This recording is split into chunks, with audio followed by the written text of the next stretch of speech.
BRS నేతలకు ప్రతి చిన్న విషయాన్ని రాజకీయం చేయటం అలవాటుగా మారిందని ఎంపీ చామల కిరణ్ కుమార్ రెడ్డి అన్నారు.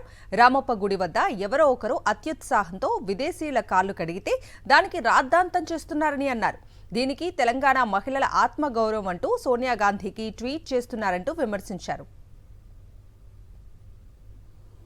ఈ యొక్క మిస్ వరల్డ్ కాంపిటీషన్లో వచ్చినటువంటి విదేశీయులు అక్కడికి వెళ్ళినప్పుడు వాళ్ళ టేబుల్స్ వాళ్ళకి వేసి వాళ్ళ టేబుల్స్ మీద వాళ్ళకి వైట్ కర్చీఫ్స్ వేసి కాళ్ళు దుడుచుకోవడానికి.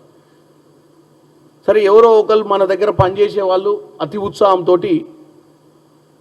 వాళ్ళకి తెలియకనో, ఎందుకంటే అన్ని వ్యవస్థలలో మన బీఆర్ఎస్ పార్టీకి ఉన్నంత తెలివితేటలు అయితే ఉండవు కదా. ఊర్లో వాళ్ళు ఎవరో తెలియకనో వాళ్ళు ఇచ్చినప్పుడు ఎక్కువ మర్యాద చేస్తే ఇంకా మంచి పేరు వస్తుందన్న ఆలోచనతో ఎవరన్నా ఒకళ్ళు కర్చీఫ్ వాళ్ళ చేతిలోకి వెళ్ళి తీసుకొని కాళ్ళు అద్దు ఉంటారు.